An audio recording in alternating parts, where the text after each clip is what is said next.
What's poppin', y'all? It looks like Drake waved the white flag, and that was the initial response that I had when this first dropped. And I'm gonna work through all of this backwards, pretty much through this entire beef, including this song, The Heart Part 6. It's just my luck that when I have to go to an important conference that I'm gonna be busy at off my phone from 8 a.m. to 10 p.m. for 4 to 5 days is when the craziest beef ever happens and develops. Meanwhile, I'm there waiting like, please, just wait like 5 days to start dropping again. Also, that one of the fastest beefs we've ever had too. So I completely got screwed on all of this. But what you will be doing is sitting here and watching and listening to every opinion that I have to give. We're working backwards. Like, come on. This is a team effort. We also have more time now to evaluate things. So we'll just go from the most recent one, which is what I believe to be Drake waving the white flag, and then we'll work our way back and kind of reevaluate the beef with fresh eyes and ears.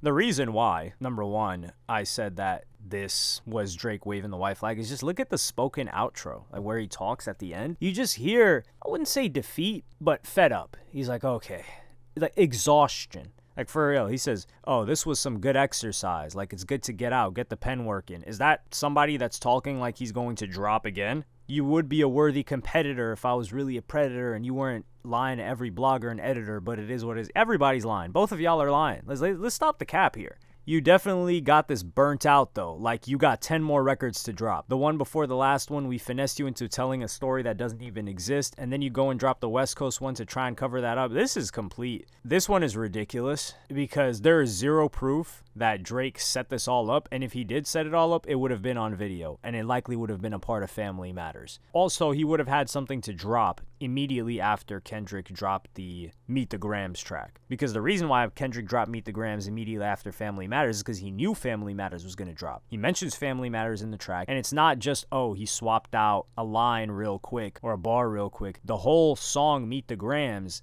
is about family. So if Drake was faking all of this and throwing bait to Kendrick, he would have had something ready. Otherwise, he was just unprepared, which is kind of ridiculous for someone that would go to such lengths to set something like that up. But then the thing he says, oh, you got this burnt out, you got 10 more records to drop. Drake was the one that was saying drop, drop, drop, drop. And when Kendrick Lamar did exactly that, he's like, yo, you got this burnt out. You got 10 more records to drop.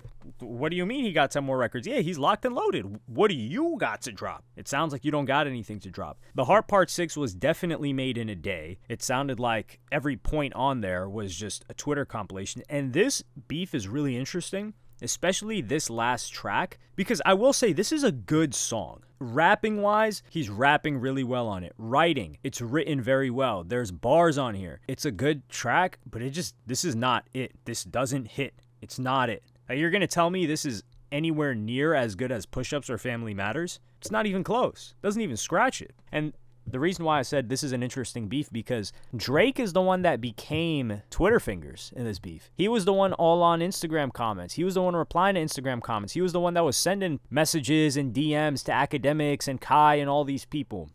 He was the one that was posting on these stories taunting. He was the one that was commenting, replying everywhere. He was doing all this social media stuff. Meanwhile, Kendrick Lamar just dropped music. Title, link. Title, link. Title, link. Meanwhile, when it was Meek Mill versus Drake, Meek Mill was tweeting up a storm and Drake just dropped one song and then dropped another song. I don't remember too much if he was doing that much on social media, but everyone else was doing more for Drake that he didn't even need to touch it. And then, yeah, he says, oh, at least your fans got some raps out of you. I'm happy I could motivate you, bring you back to the game. Just let me know when we're getting to the facts. Everything in my stuff is facts. I'm waiting for you to return the facts. What in your stuff is facts? Like, the Dave Free thing is facts? Come on. Let's be real here. Like, you were capping too. Both of you lied. I expect rappers... Listen, the title of rapper is almost synonymous with liar. So we don't expect you to tell the truth. Especially during beef, people just make stuff up all the time. Legendary disses in hip-hop. We don't even know if it's true. They just made it up. So it's not a facts thing. And the way he's trying to, like, little bro him,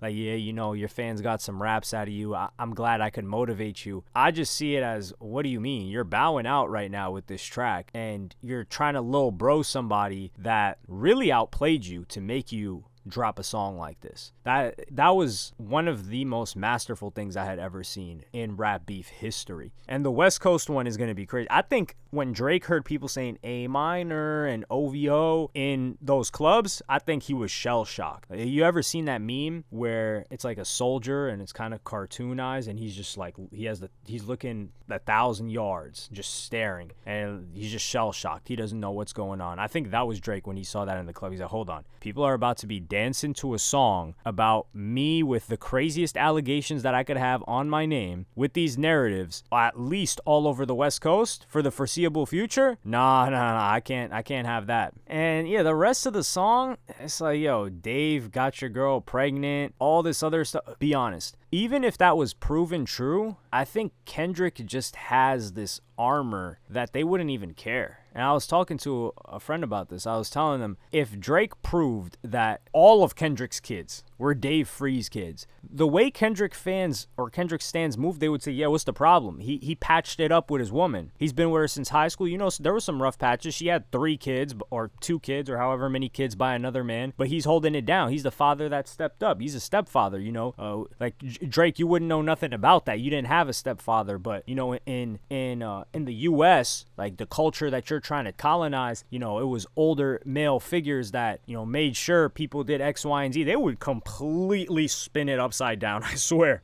That's just how I would see it happen. So Drake really couldn't have won in that realm. However, when he says, if you bump an R. Kelly, you could thank the savior, said if they deleted his music, then your music is going too, a hypocrite. This was never going to happen. Spotify was never going to remove either. Number one, this was R. Kelly and XXXTentacion. That was the main one. And it was Top, that the CEO, founder, owner of TDE, that made the statement. However, Kendrick Lamar, I do believe he had sway, of course. But you're saying Kendrick Lamar, he has to drop and give 50. He doesn't have control over his career. But it's his fault that R. Kelly's music is still bumping. That doesn't really add up. It's kind of shaky ground there. And regardless, R. Kelly's music was staying. It was just removed and signal deboosted on playlists. So it wasn't really going to show up on even algorithmic playlists, and it definitely wasn't going to show up on editorial playlists. But XXXTentacion was another one that was put on this with R. Kelly. And Kendrick Lamar showed love for XXX. He posted his album. He made like two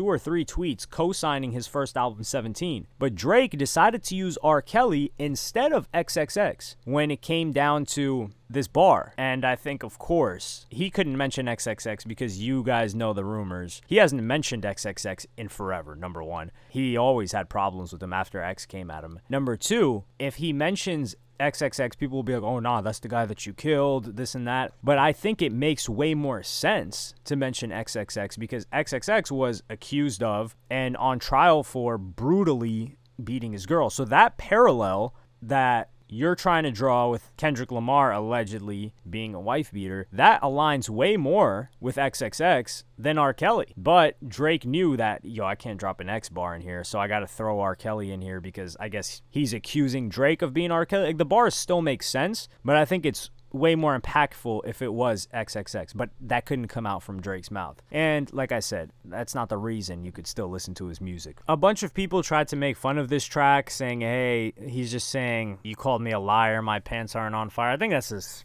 I wouldn't say an oversimplification, but this track didn't feel like it was directed at Kendrick Lamar. It felt like, number one, he gave Rick Ross bars on here again, which is like, come on, we don't expect you to come after Rick Ross. Nobody had any expectation of Drake coming at Rick Ross anymore at all. So you throw some bars at Rick Ross on here. You're coming at Kendrick a little bit, but this song more so feels like Drake is talking to the fans and the Twitter narratives and trying to dispel them. And some will say, hey, you address it, you look worse, you don't address it, you still look bad. Yeah, but a whole tweet, I mean, Kendrick Lamar didn't address beating his wife. He didn't address the Dave Free thing, and people were fine with that. And keep in mind, I did say that people afford Kendrick certain passes that they don't afford Drake, and that's just the game. When you're number one, you're going to get less leeway. I mean, it's kind of different, I guess, in certain sports. Like, people have to, I think it's like in boxing, like if the champ, you have to convincingly beat the champ. In hip-hop, it's kind of like, hey, the underdog, which in this case is the person that is less commercially successful. Like, people are saying, oh, how's Kendrick the underdog? There's an underdog in it. So why would it be Drake if he's sold more, has more successful quote-unquote albums, and has dropped more? Someone has to be the underdog.